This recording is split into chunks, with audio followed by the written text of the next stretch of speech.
જય શ્રી કૃષ્ણ મિત્રો, આજે આપણે સાંભળીશું ફૂલકાચળી વ્રત વિધિ અને તેની વ્રત કથા. શ્રાવણ સુદ ત્રીજને દિવસે ખાસ કરીને આ વ્રત કુંવારી કન્યાઓ કરે છે. વ્રત દરમિયાન ફૂલ સૂંઘીને ફરાહાર કરવામાં આવે છે. સારો વર મેળવવા માટે યુવતીઓ આ વ્રત કરે છે. પવિત્ર શ્રાવણ માસની અજવાળી ત્રીજે કુમારિકાઓ સવારે સૂર્યોદય પહેલાં ઉઠી સ્નાન આદિથી પરવારી શણગાર સજી ભગવાન ભોળાનાથના મંદિરે જઈ પ્રથમ શિવ પાર્વતીની પૂર્ણ શ્રદ્ધાથી પૂજા કરવી, ત્યારબાદ ગણેશજીની ભાવથી પૂજા કરવી, પછી ફૂલ સૂંઘીને ફરાહાર કરવો. આ દિવસે વ્રત કરનાર ઉપવાસ કરે તો ઉત્તમ ફળ મળે છે. વળી પ્રભુને પરમ પ્રિય એવા ફૂલને સૂંઘ્યા પછી જળપાન કે ફરાહાર કરવો. ઉત્તમ મહેકવાળું કોઈ પણ ફૂલ લઈ શકાય. સાંજે સૂર્યાસ્ત પછી તરત જ જગત માતા ગાયની પૂજા કરવી અને રાત્રે જાગરણ કરવું. મિત્રો, હવે આપણે આ વ્રતની વ્રત કથા સાંભળીશું. એક ગામમાં બ્રાહ્મણ અને બ્રાહ્મણી રહે. તેને ત્યાં એક કન્યાએ જન્મ લીધો. કન્યા દિવસે ને દિવસે મોટી થતી જાય છે. બ્રાહ્મણ પોતાની કન્યાના લેખ ભાખે છે ત્યારે તેને ખ્યાલ આવે છે કે કન્યાના લેખમાં લગ્નનો યોગ જ નથી. ત્યારે બ્રાહ્મણ દેવ મનમાં ને મનમાં બહુ મૂંઝાય છે. એકવાર બ્રાહ્મણ દેવ યાત્રા કરવા માટે પુણ્ય અરજી કરવા માટે જાય છે. ત્યારે રસ્તામાં નદી કિનારે નાની બાળાઓ કુમારિકાઓ આ શિવ પાર્વતીનું પૂજન કરતી હતી અને પુષ્પ સૂંઘીને જળપાન કરતી હતી. આ જોઈને બ્રાહ્મણ દેવને ઘણું આશ્ચર્ય થયું.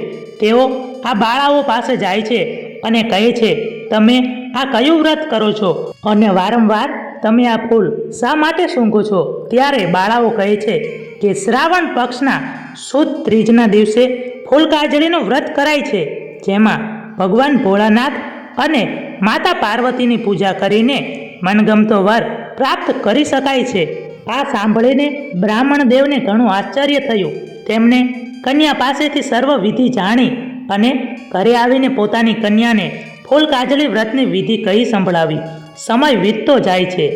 આવતા વર્ષે શ્રાવણ માસ આવે છે અને શ્રાવણ માસની અજવાળી ત્રીજ આવે છે. ત્યારે આ કન્યા પણ ફૂલકાજળી વ્રત કરે છે અને પૂરી શ્રદ્ધાથી ભગવાન મહાદેવ અને દેવી પાર્વતીની પૂજા અર્ચના કરે છે. ભગવાન ભોળાનાથ અને માતા પાર્વતી પ્રસન્ન થાય છે અને કન્યાનું ભાગ્ય પલટાઈ જાય છે. ધીરે ધીરે સમય વીતતો જાય છે. તેમ તેમ કન્યાના માંગા આવવા લાગે છે. ત્યારે બ્રાહ્મણને એમ થાય છે કે જરૂર આ શિવ પાર્વતીનો પ્રભાવ છે, ફૂલકાજળી વ્રતનો પ્રભાવ છે. કન્યાને સુયોગ્ય વર પ્રાપ્ત થાય છે અને કન્યા સુખી વ્યતીત જીવન જીવવા લાગે છે. આમ બ્રાહ્મણ અને બ્રાહ્મણી બહુ જ ખુશ થાય છે અને બ્રાહ્મણી ભગવાન ભોળાનાથ અને માતા પાર્વતીને પ્રાર્થના કરે છે કે હે પ્રભુ, જે કોઈ આ ફૂલકાજળી વ્રત કરે તેને સુખ સમૃદ્ધિ અને સાસરિયામાં વૈભવ વધે એવી પ્રાર્થના કરે છે. ત્યારથી આ ફૂલકાજળી વ્રતનું મહત્ત્વ વધારે થયું છે. જેવી રીતે કન્યાને ફૂલકાજળી વ્રત ફળ્યું એવું આ વ્રત રહેનાર, કથા સાંભળનાર અને આ કથા સંભળાવનાર દરેકને મળે. આવી રીતે સૌપ્રથમ માતા પાર્વતીએ ફૂલકાજળીનું વ્રત કર્યું હતું, જેથી તેમને પતિ ભોળાનાથ પ્રાપ્ત થયા. આવી રીતે જો કોઈ પૂરી શ્રદ્ધા અને વ્રત વિધિ પ્રમાણે વ્રત કરે તેને સુયોગ્ય પતિ પ્રાપ્ત થાય છે. જો વિડીયો પસંદ આવ્યો હોય તો વિડીયોને લાઈક કરી અને ચેનલને સબસ્ક્રાઈબ કરો.